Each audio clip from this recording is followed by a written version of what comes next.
조용찬의 집중 분석 시간입니다. 우리가 알고 있는 것처럼 미국의 부치안도 협상이 백악관과 공화당 지도부 사이에는 타결이 됐는데 의회의 관문을 넘어야 됩니다. 잘 통과할 수 있을지 남은 과제는 무엇인지 살펴보고요. 뒷부분에는 또 최근에 중국 경제 상황까지 알아보겠습니다. 미중산업경제연구소 조용찬 소장님 오셨습니다. 어서 오십시오. 예, 안녕하십니까.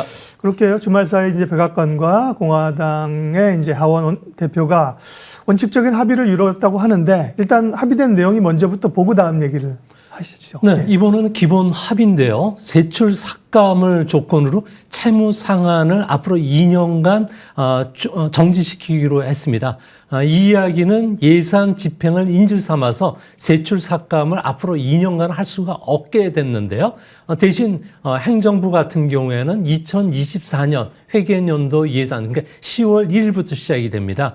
여기에 그 재량적인 예산이 있는데요. 국방비와 그리고 해외 원조 자금을 뺀 예산인데 전체 한 45% 정도를 차지합니다. 이 예산을 2022년 수준으로 되돌리고요. 2025년부터는 연평균 1%씩 증가시키기로 합의를 했다고 합니다. 이번 합의에 가장 눈에 띄는 점은 공화당, 민주당 모두 한 발씩 복지 예산과 관련돼서 양보를 했다는 건데요. 공화당 같은 경우에는 메디케어라 해서 장애인이라든지 고령자를 대상으로 한 이런 예산에 대해서 발목을 잡지 않기로 했고요. 또 민주당 같은 경우에도 식량 지원 프로그램과 관련해서 지원 대상을 현재 50세에서 54세 그리고 일할 수 있는 능력을 보여줘야지만 지원이 되기 때문에 한 100만 명 정도 삭감시키는 이런 안을 합의를 했다고 합니다. 한편으로 보면은 공화당 같은 경우에는 명분을 얻었죠. 그러니까 부유세 증세를 막았고요. 또 민주당 같은 경우에는 오바마 케어라든지 청정 에너지 실현을 위한 보조금 삭감을 막았다는 점에서 실리를 얻은 윈윈하는 그 게임이었던 것으로 보여집니다. 네. 실리를 챙긴 합의였는데 문제는 이제 의회 승인을 받아야 되는 상황인데요. 공화당 의원들은 물론이고 민주당 내에서도 일부 반발이 있다고 하는데 소위 데드라인인 엑스데이트가 6월 1일에서 6월 5일로 늦춰졌습니다. 그때까지 이게 의회를 과연 통과를 할 수 있을까요? 네, 현재 가장 민감하게 반응하는 T빌 같은 경우에는 5.3%까지 하락을 하면서 미국 같은 경우에는 시장에서는 엑스데이 없이 통과할 것으로 보고 있는데요. 하지만 가장 중요한 것은 양당 간의 합의 사항과 관련된 의원 총회에서 심의 과정에 벌써 난항을 겪고 있다는 겁니다. 공화당 같은 경우에는 강경 보수 세력인 프리덤 코커스 같은 경우에는 전체 의원의 20%를 차지하는 43명 정도가 되고 있는데요. 이쪽에서 반대가 심하고요. 또 민주당 같은 경우에는 급진 좌파라고 불리는 프로그레스 코커스 같은 경우에도 복지 예산 증액이 없었다면서 강하게 좀 반발하고 있기 때문에 이들을 지금 설득하는 과정에 지금 들어가고 있다고 합니다. 이 정도 설득이 어느 정도 된다면 빠르면 내일 그리고 모레 정도까지는 하원을 통과할 것으로 보여지는데요. 현재 이런 채무 상한 문제를 이슈화 삼은 사람이 전 대통령이 트럼프였습니다. 자신의 SNS를 통해서 공화당이 원하는 것을 모두 얻을 수 없다면 채무 한도 인상 협상을 해서는 안 된다면서 계속 부추기고 있는데요. 이 때문에 저는 과반수 정도로 통과될 가능성이 큰데 이제 법안과 관련해서는 현재 3일 정도 어느 정도 시간이 필요한데 일정상으로 보면 상당히 빡빡할 가능성이 있고요. 반대파들이 서로 모여질 경우에는 2008년 8월 달에 서브프라임 사건이 터진 직후에 부실 채권 구제 프로그램과 관련해서 시장에서는 압도적인 다수로 통과될 거로 봤는데 실제 이때 통과가 불발된 적이 있기 때문에 이런 사태가 한번 일어날 가능성도 있지 않나 보여집니다. 네. 하원만 통과하면 상원은 민주당이 지고 있으니까 거기서는 큰 문제가 없을 걸로 보이는데요. 공화당 내 그럼 하원에서 보수 강경파들의 주장은 왜 이번 합의를 받아들이지 않으려고 하는 겁니까? 이유는요?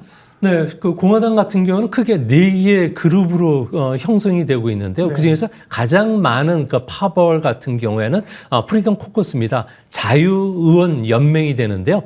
이들을 지지하는 사람은 백인 노동자층이고 기독교 복음파가 지지를 하고 있기 때문에 아무래도 이들의 그 정치 성향은 작은 정부를 지향할 수밖에 없고요. 재정 긴축뿐만 아니라 민간 영역에 정부가 개입하는 것을 극도로 싫어하고 있습니다. 또 외교적으로도 미국 제일주의를 선택하면서 우크라이나에 대한 군사지원 반대 그리고 기후변화 그 예산 삭감과 관련해서 요구를 하고 있다고 합니다. 이 때문에 앞으로 현재 그 의회에 상정되어 있는 채무 삭감과 관련해서는 이들을 중심으로 한 강경파들의 그 반대를 어떻게 극복하느냐가 가장 중요한 문제가 될 것으로 보여집니다. 이 협상안이 의회 통과가 지연되면 시장에는 변동성이 추가적으로 있을 수밖에 없는 거고요. 만일 기한 안에 잘 통과된다고 하면 시장에는 얼마나 추가적인 호재가 될 수 있을까요? 네, 시장은 투자가들을 가끔 놀라기도 하고요. 컨센서스를 뛰어넘는 사건이 언제든지 벌어질 수가 있는데 이번에도 이런 사건이 일어나기를 기대하는 사항입니다. 단기적으로 해결이 된다면 리스크온 현상이 일어나면서 주식이라든지 채권의 그 대강기 운동이 일어날 가능성이 크고요. 또 달러 강세로 인해서 현재 그 일본 같은 경우에는 와다나베 부인이 다시 회귀를 하고 있고요. 또 런던 같은 경우는 픽스 거래가 활발해지면서 기관 투자가들이 달러 강세 배팅을 하고 있다고 합니다.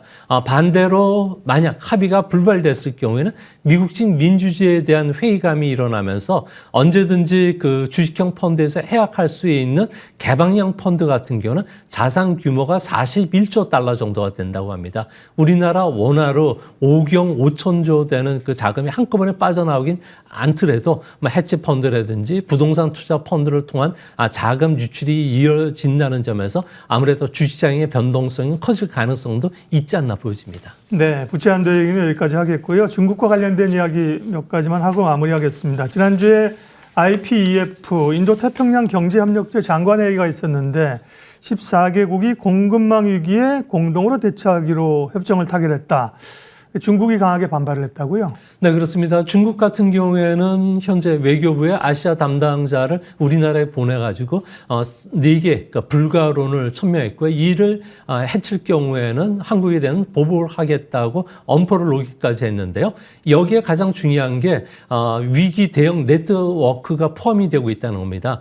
이는 중국이 반도체를 비롯해서 다양한 품목과 관련된 제재가 들어왔을 경우에는 경제적 보복을 했을 경우에 14국이 공동으로 공동 네트워크를 형성해서 중국에 대항하는 상호 공조 그리고 대체 공급처 파악뿐만 아니라 신속 통관 절차와 관련된 협정을 체결했는데요. 이제 앞으로 반도체, 배터리, 히토리와 관련해서 중국과 관련해서는 대중국 봉쇄 정책을 쓰기 때문에 중국도 이거와 관련해서 우리나라가 중국의 수입 의존도가 80%가 넘는 품목이 1,850개 정도가 된다고 합니다. 이들 품목에 대한 제재가 됐을 경우에는 앞으로 중국과 우리나라의 갈등 관계는 좀 더 고조가 될 가능성이 크지 않나 보여집니다. 네. 마지막으로 올해 중국 경제 전망 얘기 좀 하고 마치겠습니다. 대부분 국제투자은행들이 올해 중국 경제를 5% 이상 성장할 걸로 보는데 초반 지금까지의 상황을 보면 소비도 그렇고 꽤 부진해 보입니다. 목표 달성할 수 있을까요?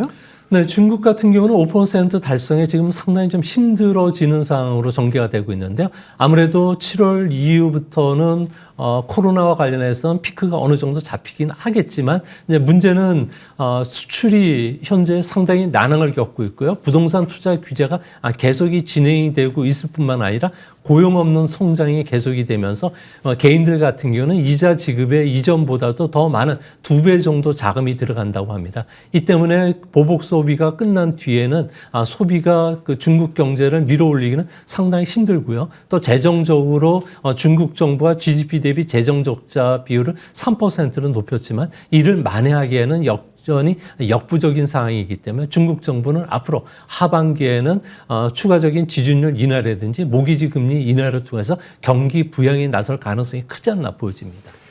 예, 미국의 부채 한도 협상 그리고 중국 경제 상황 미중산업경제연구소 조용찬 소장님 함께했습니다. 고맙습니다. 네, 오늘 CN뷰는 여기까지 하겠습니다. 함께해 주신 여러분 고맙습니다.